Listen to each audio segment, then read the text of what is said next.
ॐ दक्षिणास्य समारम्भा शङ्कराचार्यमध्यमा अस्मदाचार्यपर्यन्ता स्मर्या गुरुपरम्परा श्रुतिस्मृतिपुराणानाम् आलयं करुणालयं नमामि भगवत्पादं शङ्करं लोकशङ्करं शङ्करं शङ्कराचार्यं केशवं बादरायणं सूत्रभाष्यकृतौ वन्दे भगवन्तौ पुनः पुनः ईश्वरो गुरुरात्मेति मूर्तिभेदविभागिने व्योमवद्व्याप्तदेहाय दक्षिणामूर्तये नमः।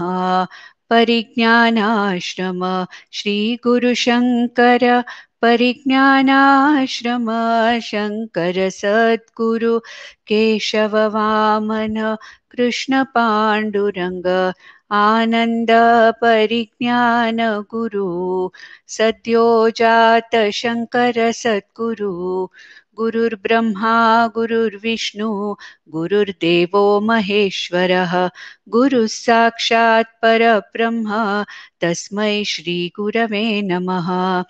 ॐ सहना भवतु सहनौ भुनक्तु सह वीर्यङ्करवावहै तेजस्विनावधीतमस्तु मा विद्विषावहै।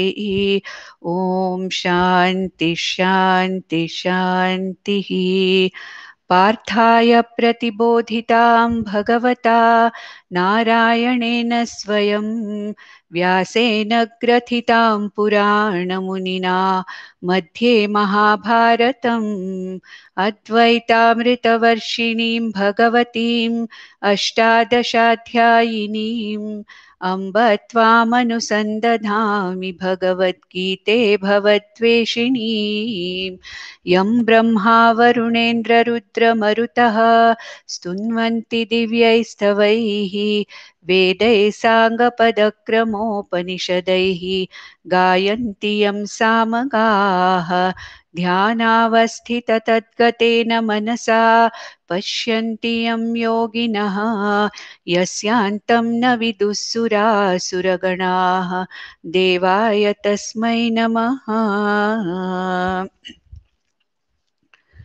The fourth chapter of the Gita, Bhagavad Gita, started by Krishna telling Arjuna that, Arjuna, this knowledge that I'm talking about, that is the Karma Yoga, Jnana Yoga, Moksha, is not something which I have invented now or which I am telling you now. It is that knowledge which was initiated to the Kshatriyas by me when the creation itself came into existence, and over these millions of years, it has passed through generations and generations, and it is the same knowledge that I am giving you here today, Arjuna. Now, Arjuna naturally is not able to see the chronological relevance of what Krishna is saying. And naturally, Arjuna has this question of how is it possible that you gave this knowledge and initiated, the Kshatriya Parampara at the beginning of the creation, and now you are giving me this knowledge. How is this possible?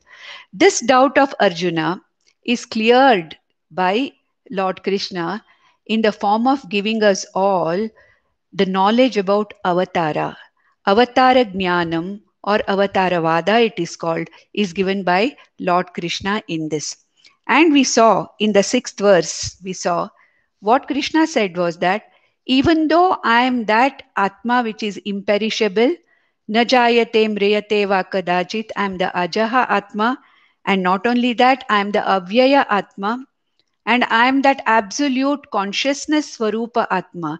Even then, whenever there is a need for me to manifest, I manifest in the Jagat in a particular form.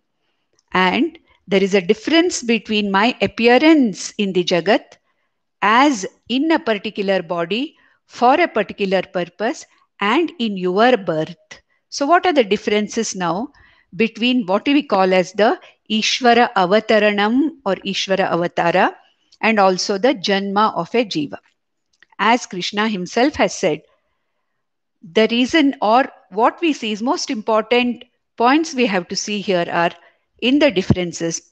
Number one, Ishvara out of his full his or it, or just for convenience we'll say his, Ishvara out of his total knowledge appears whenever it is necessary, wherever it is necessary, using, controlling, holding his Shakti, called as Maya Shakti, into his hands, and with the help of Maya, Ishvara projects himself in a particular body, in a particular situation, depending upon whenever there is a need for such a projection to take place.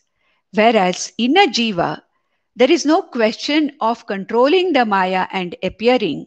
Here, the jiva, avashaha, by the force of Maya, because of ignorance, appears as particular jiva. So the jiva's janma can be called as a patanam, a fall without any control, whereas Ishvara's avataranam is avataranam because it is fully under the control of Ishvara. Secondly, what kind of a body is this? We have to understand. When Ishvara projects himself with the help of Maya as a particular body, this body does not go through the typical stages of a jiva's body, the pancha bhautika, the five bhutas, the pancha bhutas in various combinations forming the body. That stage is not there at all. The intermediate stage of the pancha bhautika sharira is not there, or the pancha bhautika, whatever is happening there with the five elements, panchikaranam, etc., and manifestation into the body of a jiva, that does not take place. Therefore, Ishvara's avatara in a particular form is mayika. It is a mayika sharira, whereas for a jiva, the body is pancha bhautika material body, pancha bhautika sharira. Then, thirdly, if Ishvara is having an avatara in a particular form, there is a particular purpose for it. There is a particular reason for it. And the reason Krishna himself is going to give in the next two verses. But the reason is that when dharma declines or deteriorates to such an extent that the entire cosmic health is in disorder, then Ishvara has to come and appear in a particular form to set right this cosmic imbalance or cosmic disease. Whereas for a jiva, the appearance of a jiva is to work out his or her karma phalas. The sanchita karma phalas which are accumulated in the jiva's account for a long time, for millions of janmas. When the prarabdha karmas for a particular life have become fructified, that is the time avashaha, a panchabhautika sharira appears, and this is called as jiva. Whereas here, there is no working out of the karmas for Ishvara because there are no sanchita karmas, no prarabdha karmas, no agami karmas for Ishvara at all. That is the other thing. And in avatars, we have to understand that the avatara may be there for a particular specific reason, for a single reason, like Narasimha avatara, just appeared out of nowhere and took care of whatever had to be done and just disappeared. Same thing with Kurma avatara or Varaha avatara. They were all for a particular nimitta. And they were not the Purna avataras. They did not appear in a human form right from birth to death, like a human body which was born, went through the entire life, and then the body goes through the process of the so-called death also. This kind of avatars we find only, especially in Ramavatara and Krishnavatara. Though they appear to be born in the womb of their human mothers, actually speaking, this was nothing but a projection where Ishvara, manifested in a particular body which was born in the womb of a particular mother. And the Ramavatara and Krishnavatara are thought to be the Purna avatars or complete avatars because they appeared They lived literally the life as a human being lives in the society surrounded by human beings, and they established dharma. And not only that, they also established this teaching and this jnanam also. Kurmavatara did not teach Tattvamasi. Narasimha Avatara did not teach Tattvamasi. Whereas Rama Avatara, Krishna Avatara established dharma in what form? Rama lived a life of dharma and became an example of living the life of dharma. Whereas Krishna, by his actions, established dharma in the society. And both Rama and Krishna not only established dharma, they also taught this knowledge. They also contributed to the flowing of this knowledge in the Guru Shishya Parampara. Krishna as a guru to Arjuna and a Jagat Guru to all of us. At the same time, Rama also taught this knowledge. There is a wonderful, work of Rama's, this Upadesha called as Rama Gita, where the same thing, very typically the same thing that what Krishna is telling Arjuna, but in a little, shorter form, in a more condensed form. Rama is giving this Atma Vidya to Lakshmana, which is called by the name of Rama Gita, a beautiful work. Now, this is the general, comparison we can give for the Ishvara Avatara and also the Jiva's Janma. Now, one thing we have to understand here, that if there is a trigger for Ishvara to appear in a particular form, if there is a trigger for the Jiva to be born in this Pancha Bhautika Sharira as a Jiva, what is the trigger? What is that trigger which triggers this actual appearance of the Avatara? That is what is going to be talked in the next two verses. Whereas for the Jiva, it is what? The Sanchita karmas, a part of the Sanchita karmas called as the Prarabdha karmas, are ready and waiting to be worked out. And this is the trigger for a particular Jiva to be born in a particular human or any other body for fulfilling or going through the Prarabdha karmas, which are almost ready to be fructified. Whereas, what is the trigger for Ishvara Avatara? This is what is going to be told in the next two verses. And we will read both the verses together because it's a continuum, and I'll explain the meaning of both the verses together. Yada yada hi dharmasya glanirbhavati bharata abhyuttanamadharmasya tadatmanam srijamyaham परित्राणाय साधूनां विनाशाय च दुष्कृतां धर्म संस्थापनार्थाय संभवामि युगे युगे. हे भारत, हे Arjuna, when do I appear? What is the trigger for me to appear in a particular form? Yada yada dharmasya glanihi bhavati. As and when there is a destruction or there is a dilution of dharma. Yada yada dharmasya glanihi bhavati. What is the meaning of dharma? Dharanat dharmaha. That means that which sustains the entire universe, that which sustains the entire cosmos, which we can call as the health of the cosmos or the cosmic health, which sustains itself. It is the cosmic health which is called as dharma. It is that cosmic health which sustains the entire universe and the jivas, jagat and Ishvara to exist in a particular way, in a particular form. Now, somebody can ask that, is it always only dharma in the society? No, there is a dharma also. There is dharma also. Dharma cannot exist without adharma and vice versa. They are like the two sides of a coin, but a balance between them is always necessary. And in the balance, even for some time, if there is adharma, the cosmos or the cosmic health is capable of renewing itself and bring about the prominence of dharma in the society. But then sometimes it so happens that adharma literally raises its head from all sides, and adharma becomes disproportionately more than dharma.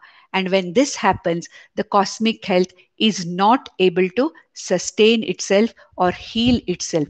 Like a human body, we are never all the time healthy. There is some amount of disease also in us, some amount of ill health also is there in us. But when the ill health becomes much more prominent than health, even the body is not able to bring back the balance. And that is the time things can really go wrong and something has to be done. So, what is this cosmic health here? What is happening here? Yada yada dharmasya glanihi bhavati. When there is a destruction of dharma, dilution of dharma, and at the same time, abhyuttanam adharmasya. Okay, Abhitaha Utthanam. Abhyuttanam means what? Abhitaha Utthanam.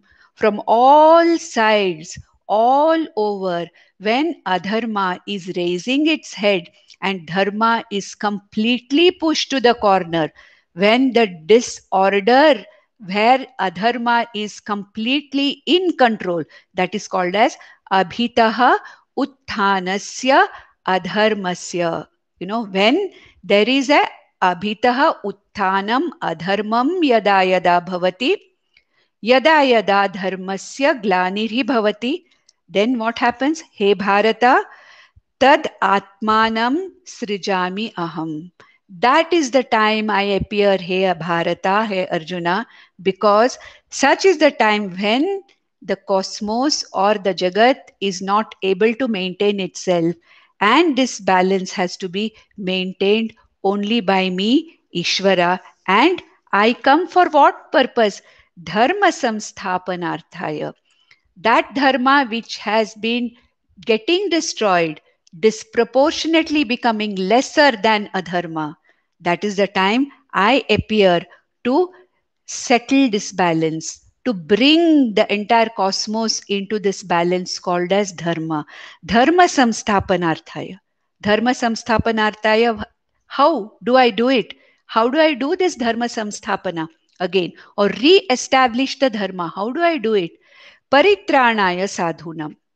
Sadhu means a person who follows dharma, a person who supports dharma, a person who lives the life of dharma. See, dharma is a very abstract thing. Dharma cannot exist by itself. There should be people who follow dharma, who protect dharma, and who keep dharma alive. These are the people who are called as sadhus. Sadhus are the ones, in spite of adharma raising its head, they are trying their best and doing their best to follow dharma and to keep dharma alive and up.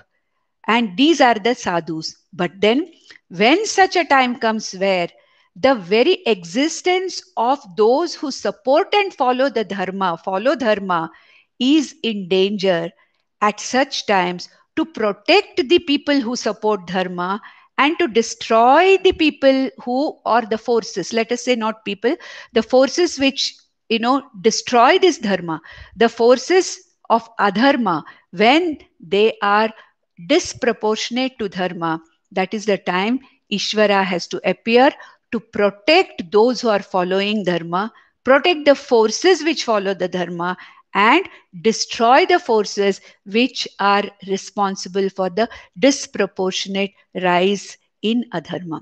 How does Bhagwan do it? Okay, it is called as Shishta Samrakshanam. Who are these sadhus? Sadhus are the people who are, maintaining or living a life of dharma. And Shishta Samrakshanam, protection of these people who are following dharma, who are upholding dharma. And then Dushta Shikshanam, those who are the forces which are actually contributing to this adharma, to this imbalance, they have to be controlled. To control them. How is it? How are they controlled? What is the meaning of control? The control is in the form of Ishvara tries his best to convert these adharmis into dharma.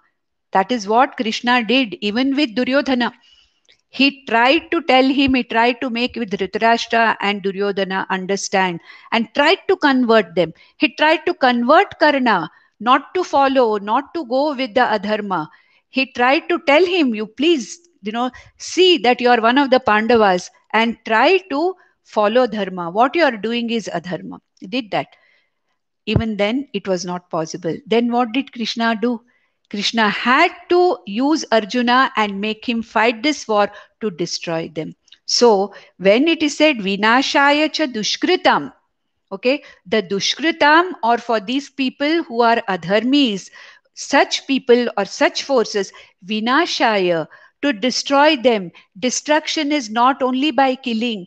Initially trying various other methods, Sama, Dana, Bheda, we have, isn't it? Sama, Dana, Bheda. These three are tried first, and trying to convert adharmis to dharma is tried by Ishvara. And when that doesn't happen, then danda is the only way and destruction is the only way. And by doing this, shishta samrakshanam and dushta dandanam or dushta shikshanam, what is Ishvara trying to do?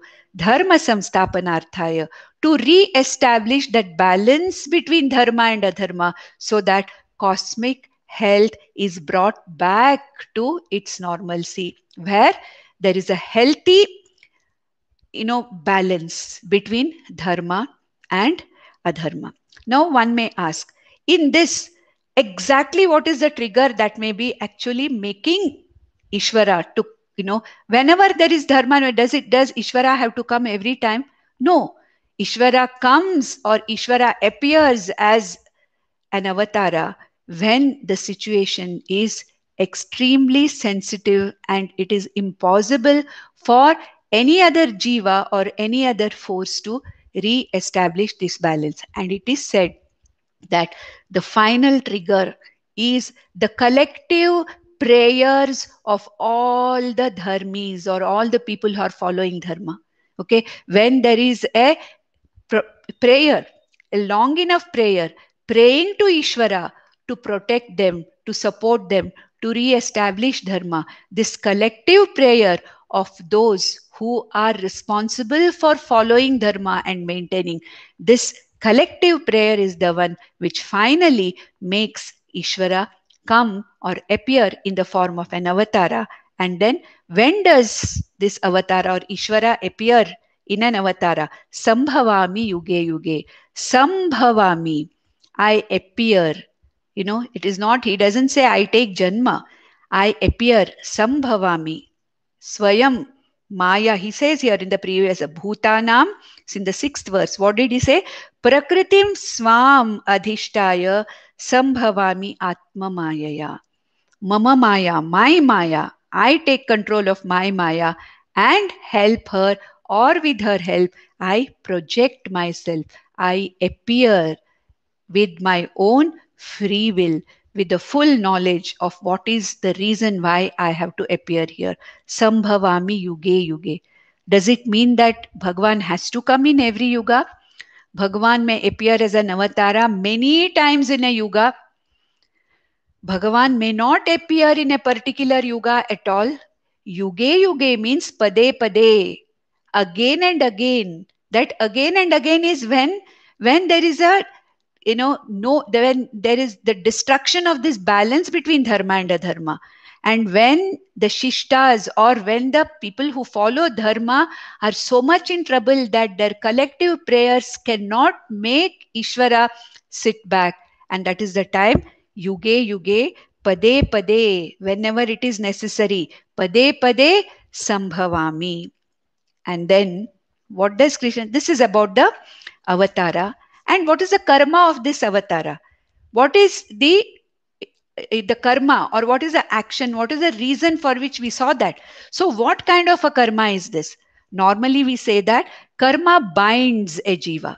Karma phala binds a jiva. But here, the karma of Ishvara of re-establishing dharma. Krishna did so many things. His life is full of actions. But then, what kind of a karma is this? Is this karma done by ahankara and mamakara by Krishna or any avatara? No. Does this karma bind Ishvara, when these karmas are done or these actions are done as a part of avatara? No. Then what kind of a karma is this? Why does this karma not bind me, Arjuna? Now listen to me, he says in the 9th verse. Janma karma cha me divyam yevam yo veti tatvatah tyaktva deham punarjanma naiti mameti sorjuna. Now, he says that, hey Arjuna, those who understand me, Ishvara, who has appeared as his avatara, but then those who understand that the body of this avatara is really not this Ishvara. The body which I have come with is just a projected body. And this body of Rama or Krishna is not really me. Then who am I? I am what is said in the 6th verse here. Ajopi san avyayatma. I am the avyaya atma. I am that imperishable consciousness. I am that consciousness which is never born, that which is never, which never goes. And then bhutanam ishvaraha. I am that antaratma of every jiva, of every bhuta here means every jiva.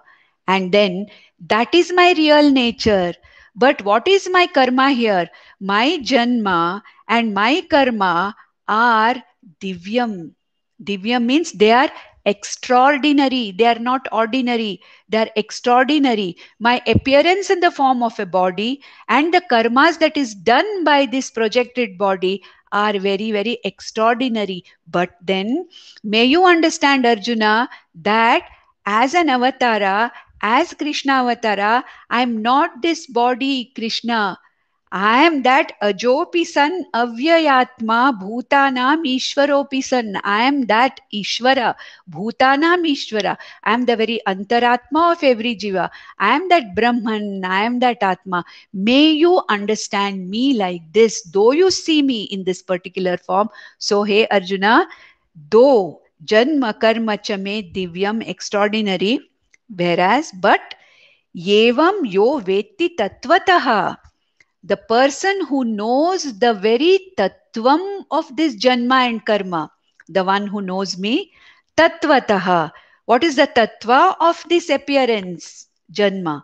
Janma means here, it is not, his avatara. He says janma, but we have to take it as avatara.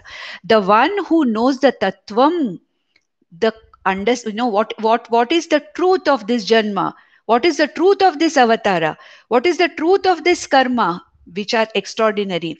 The one who knows this tattvataha, what is the real truth behind this? What is the truth? Ajaha, avyaya, bhutanam ishvara atma ahamasmi. And Ishvara or Krishna is going to describe it more in detail in the 7th chapter. The 7th chapter where Ishvara Swarupa is going to be talked about, it is going to be talked about in more detail. And he says, such a person who understands the tattvam behind this extraordinary body of the avatara and the extraordinary karma of this avatara, tyaktva deham punarjanma na yeti. Such a person who understands me tattvataha and does not take me to be only the body of Krishna and karma of Krishna really does not come back again into this cycle of birth and death. That means what? Such a person attains moksha. Now, all this time, Krishna has been talking that the one who knows his self, the one who knows the nature of oneself gets moksha. But now he says, the one who knows my Ishvara's nature also, okay, just like one knows his nature, is also going to get out of this cycles of birth and death. That's going to be explained in detail later in the 7th chapter. So ultimately what Krishna is saying here is, I am also that Ajaha, Avyaya, Atma, and you, the Jiva, is also Ajaha, Avyaya, Atma, as I have taught you in the 12th to the 25th verse of chapter 2. Therefore, Arjuna, don't look at me merely as this particular body of Krishna, with extraordinary karmas that I am doing. Know me tattvataha.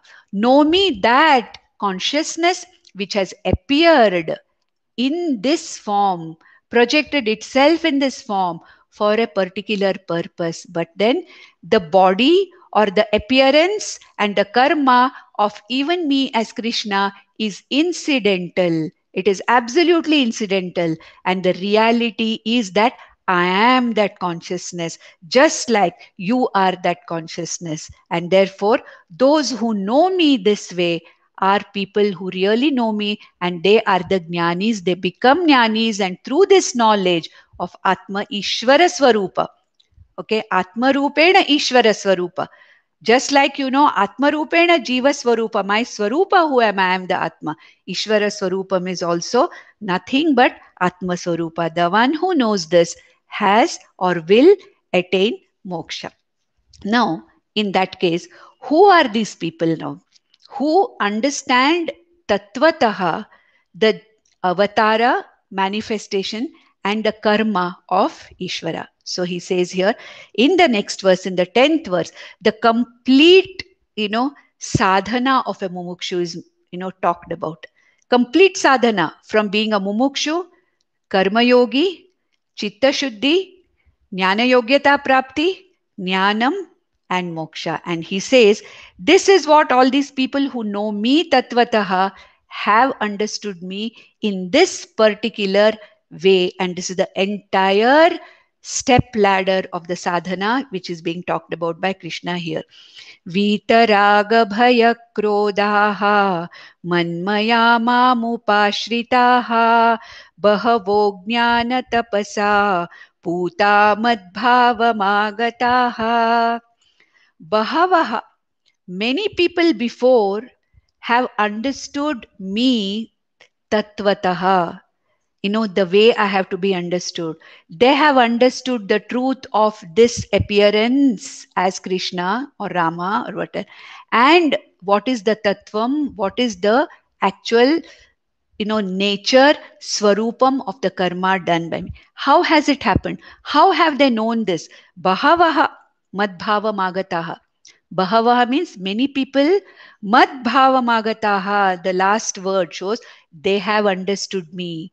They have known me. Many people have understood me the way I have to be understood. Tattvataha, not me, Ishvara, as a Krishna Sharira or as Krishna Karma, but those who have understood me as Atma Swarupa. These people, Bahavaha Madbhava Magataha, they have understood me. How they have understood me? Vitaraga Bhaya Krodhaha. Initially, they have cleared their minds or their intellects out of all the malam by following a lifestyle of karma yoga. Mam upashritaha. Mam upashritaha means they have depended on me, surrendered to me, offered their actions to me in the form of karma yoga, and received the karma phala as my prasada. And in this way, they have undergone a process of chitta shuddhi, and they are diluted of raga, dvesha, bhaya, krodha. All these have been diluted in them. So those people have first gone through this sadhana of karma yoga, and they have become chitta shuddhaha.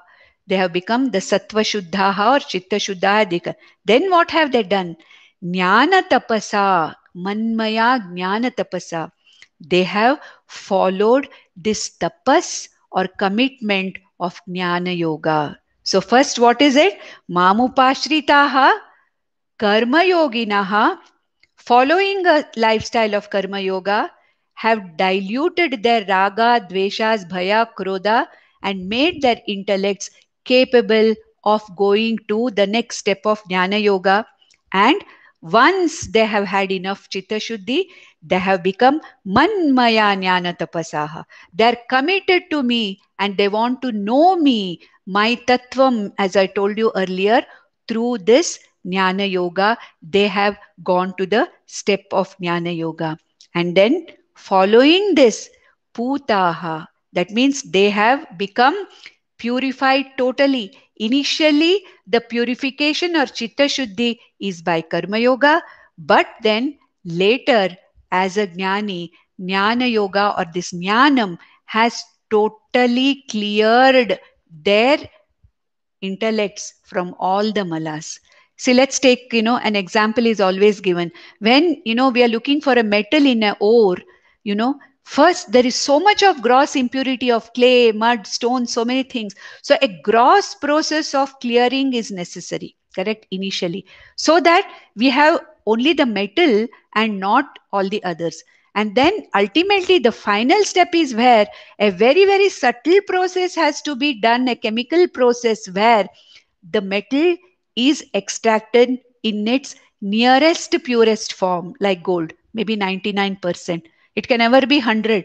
But then what kind of a process we use initially when the ore is mixed with the mud, with the earth, and what process is used when the ore is sufficiently separated from the earth, and then earth material, that is all the clay and mud and other things, then we have a more subtle process which makes this metal much more subtler and purer. So putaha. So what is said here is, initially for a mumukshu at a very gross level, karma yoga helps in chitta shuddhi by removing the gross malas of raga, dvesha, bhaya, krodha from the mind. And ultimately, that subtlest impurity which is called as the ajnanam, we have already talked about what is ajnanam. That is the subtlest impurity which still is literally doing an avarana or covering the intellect of the jiva, and he is not able to understand that I am this nitya shuddha buddha mukta atma iti. It is not understood because still there is a very, very subtle layer of impurity. And what is the means or the sadhana to remove or get rid of this subtlest impurity called as ajnanam? It is jnanam. So jnana tapasa putaha madbhavamagataha. So this entire step or this entire sadhana, steps of sadhana have been given. And Arjuna, in this way, they have understood that I am ajaha avyayatma bhutanam ishvaraha, and I'm not this body called as Krishna, and I'm not the one who's doing all this, whatever I've been doing, you have seen me. No, but what is the real core of this avatara? What is the truth of this avatara? What is the tattvam of this avatara, appearance and karma? People bahavaha earlier have known in this way, in this particular manner. And Arjuna, may you know me also in this matter. You see, in Bhagavatam and all, it is said that the gopis were so much attached to the body of Krishna or to the appearance of Krishna, Krishna as a being or Krishna as a human being. But then, later the gopis also understood that ultimately Krishna is not the Gopika Nandana they are seeing, but ultimately who is Krishna? He is the Sarva Bhutanam Antaratma.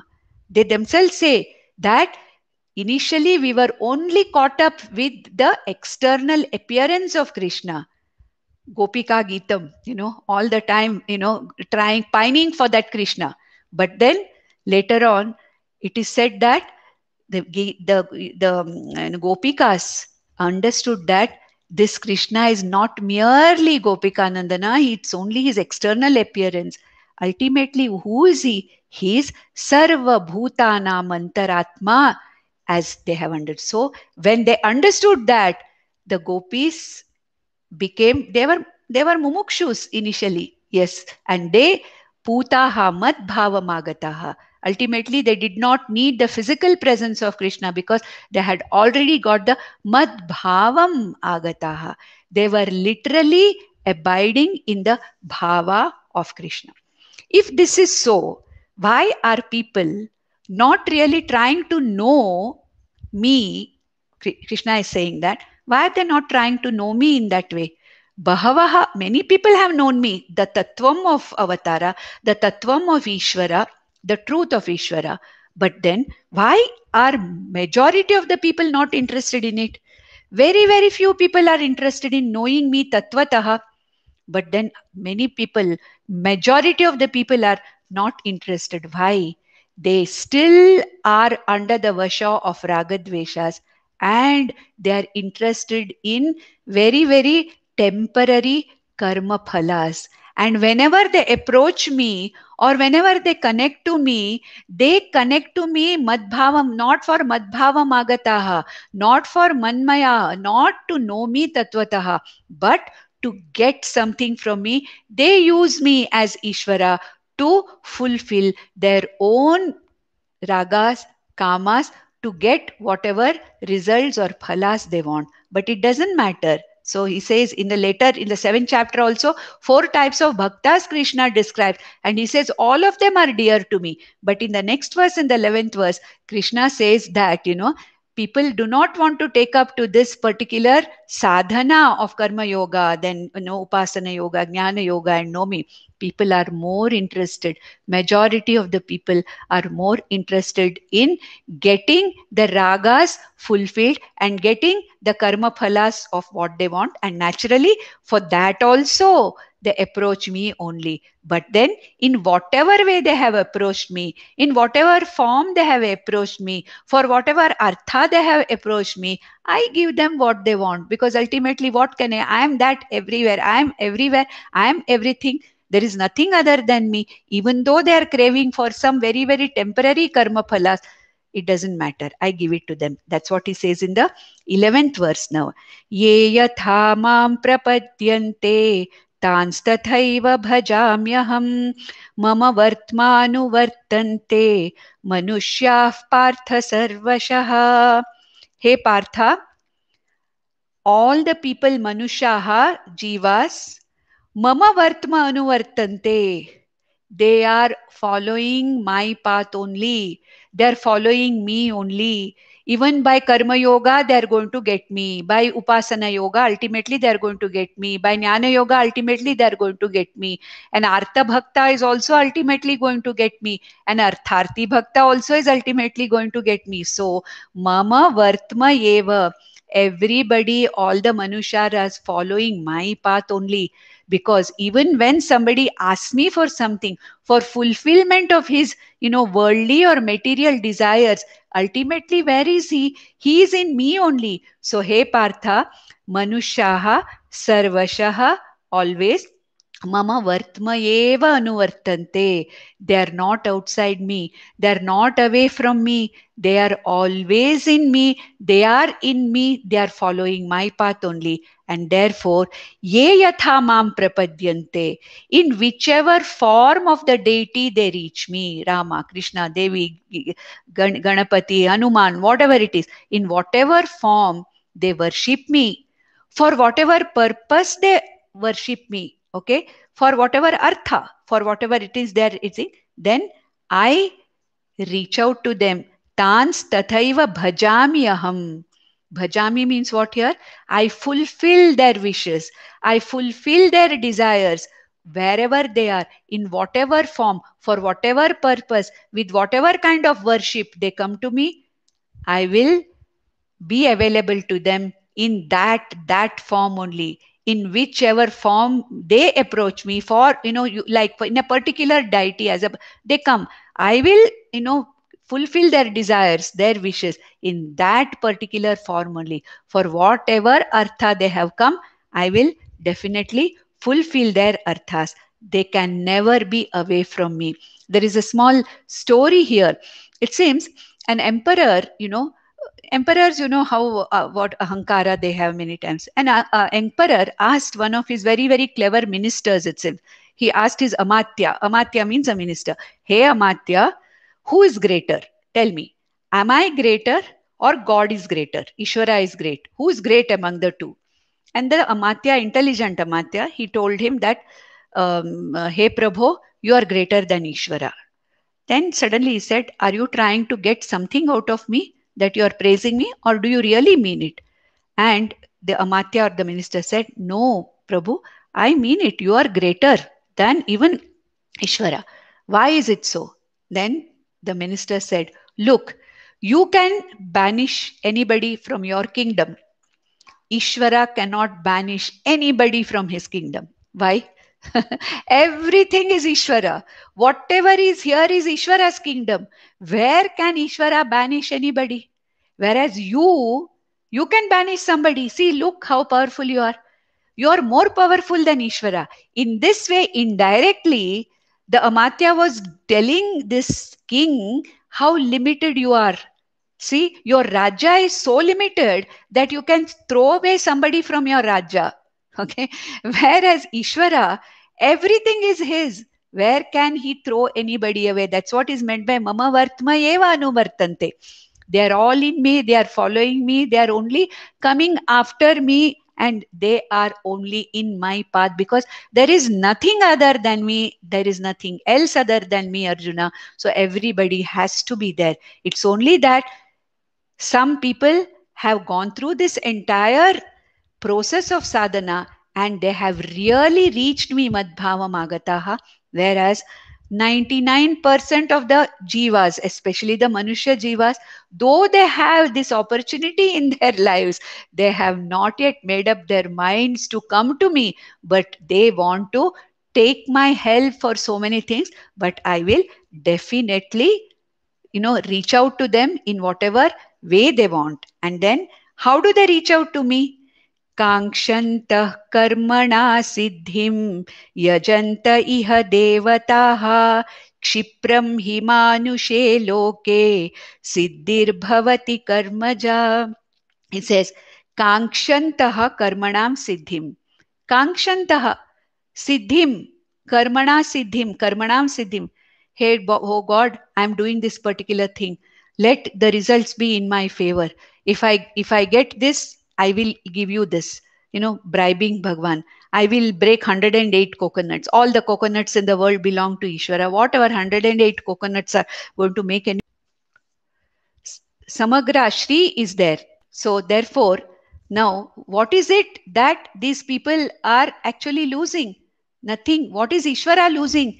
Ishvara is not really losing anything because everything is his. So he says, Kankshantaha karmanam siddhim.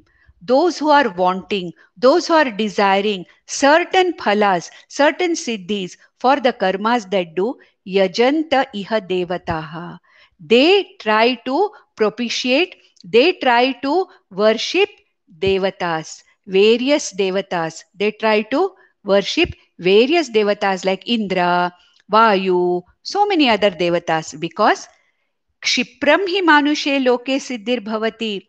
And all these deities very, very fast, Kshipram, very easily and very soon a Manusha is able to get his siddhi for whatever karma he is doing. It is not so difficult as in other lokas. In the Manushya loka, it is very, very fast and easier to get the results of one's karma.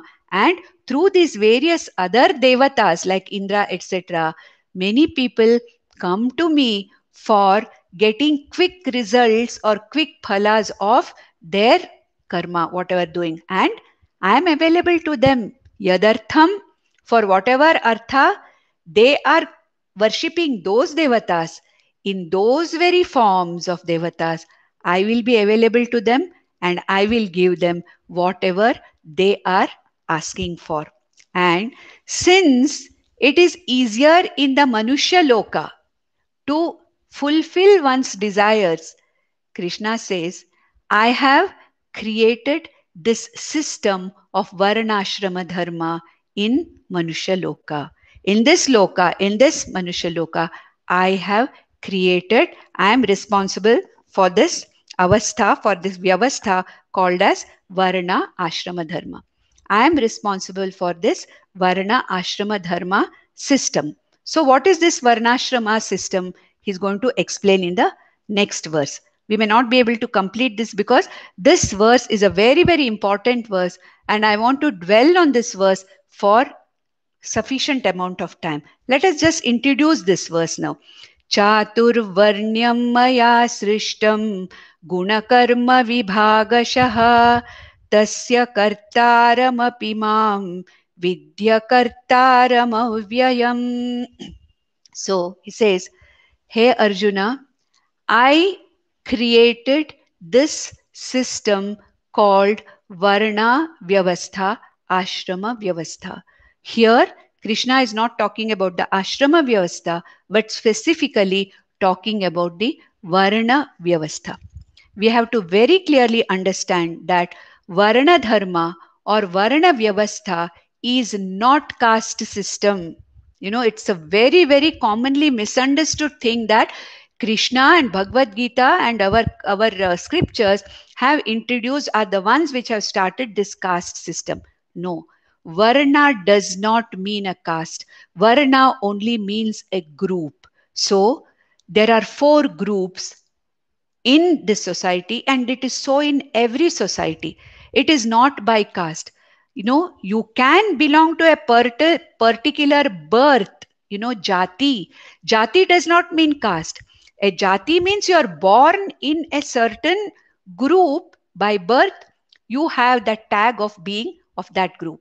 But Krishna here is talking about a system of varna system or varna vyavastha, which is based on guna and karma. Now, it's a very, very important division. Let us see what is the guna. We all know that the human being or any jiva is a combination of sattva, raja, tamo gunas. Sattva guna, rajo guna, tamo guna. And one's character and one's, behavior and one's, way of responding, one's character depends upon how these three gunas are distributed in the human mind. They all belong to the sattva, raja, tama. They belong to the anatma. Whereas I, the atma, is gunatita. That we'll see in the 14th chapter. But then ultimately, sattva, raja, tamo gunas are the ones which are actually building a character, a personality, or the type of person I am going to be. Now it is said that the three gunas are in four combinations. That is, we cannot have only one guna.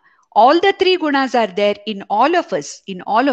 But then, what is my character? What is my personality is determined by the combination of these three gunas, and they can happen only in four combination. Okay. The first combination is where sattva is predominant, followed by rajas, lastly tamas. Sattva, rajas, tamas is the first group. Then we have rajas predominant, sattva backing rajas, tamas the least predominant. That is the second group. Okay, the second character or the second personality. We can call it as personality or the way our minds are personality. Okay. The third one, what is the third one? There is, rajas predominant, but tamas is actually supporting the rajas and the sattvam comes least. The last manifestation or the last group is where tamas is predominant, followed by rajas, and sattva comes last. Depending on these four, there can be only four. There can be a little bit of coloration, of all these four in between, but only these four combinations are possible. And the first combination of sattva predominant, followed by rajas, lastly tamas, is called as a brahmana. Brahmana means what? The one who has got a mind which is absolutely subtle and that which is sattva pradhana. And this particular group has a personality which is very, very conducive to studies, teaching. Swadhyaya, that is adhyayanam, adhyapanam. Yajanam, yajanam. Officiating as a priest. Keeping the dharma, keeping the Vedas continuing. All these are the characteristics of a Brahmana personality. Sattva followed by rajas followed by tamas is called as the personality of a Brahmana. Then we have Rajas. Activity is strong, very active person, full of enthusiasm, full of ambition, always wants to be doing something. Rajas predominant, but directed by sattva. Directed by sattva. And then tamoguna is the last. This is the typical kshatriya personality. Therefore, the kshatriya is meant to protect, as a protector of the society. That's why the kshatriyas are the kings. They're the protectors of dharma. They're the protectors of Veda. They're the protectors of Brahmana, who are continuing to protect the very cosmic health. So here, Brahmana is not a caste.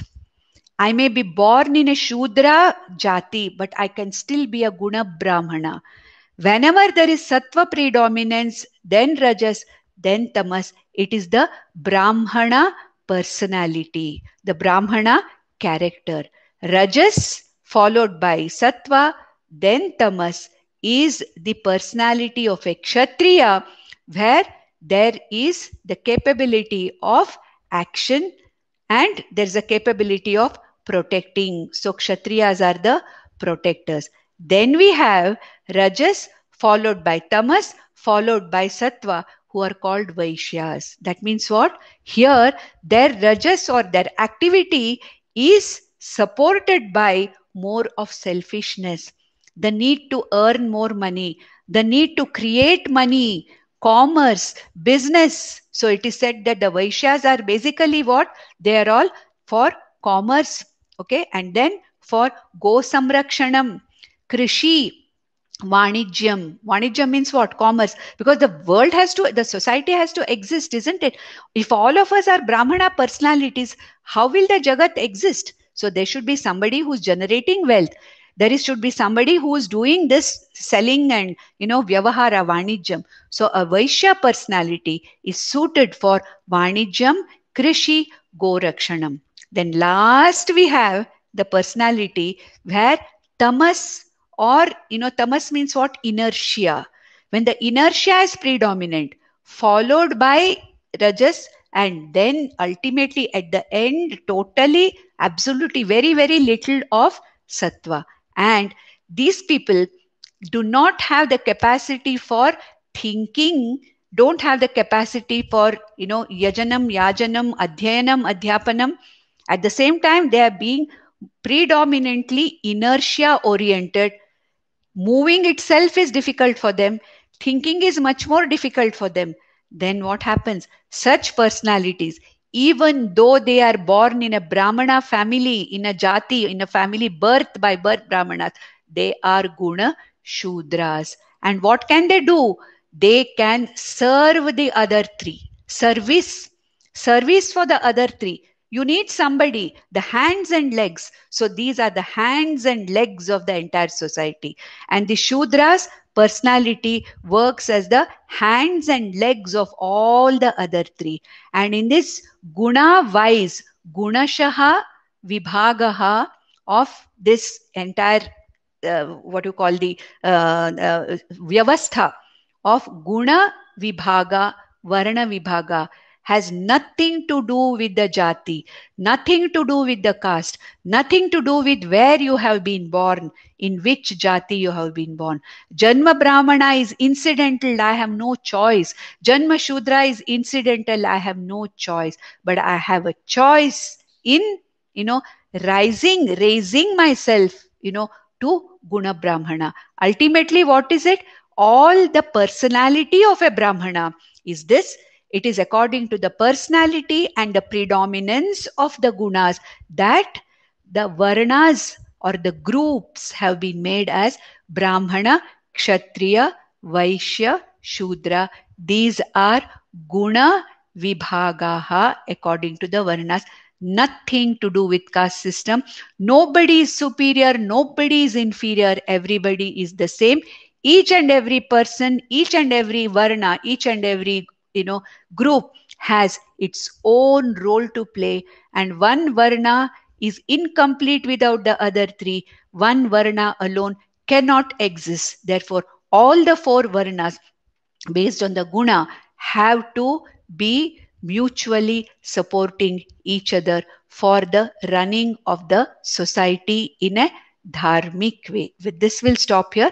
Next time, we'll talk more in detail about the Guna Vibhaga, Karma Vibhaga, by which the Varnashrama system was designed by very Ishvara itself. And that is what he's going to talk about. Divyam karma. He said, my karmas are divya, extraordinary, and this is the karma, which one of the karmas of Ishvara of dividing or making a society of four varnas gunataha, that is gunashaha vibhaga, and also karmashaha vibhagaha. We'll stop with this now. नन्दन्तु sadhaka सर्वे विनश्यन्तु विदूषकाः अवस्थाशाम्भवी मेस्तु प्रसन्नोऽस्तु गुरुः सदा सर्वे भवन्तु सुखिनः सर्वे सन्तु निरामयाः सर्वे भद्राणि पश्यन्तु मा कश्चित् दुःखमाप्नुयात् ॐ शान्ति शान्ति शान्तिः. ॐ नमो भगवते वासुदेवाय.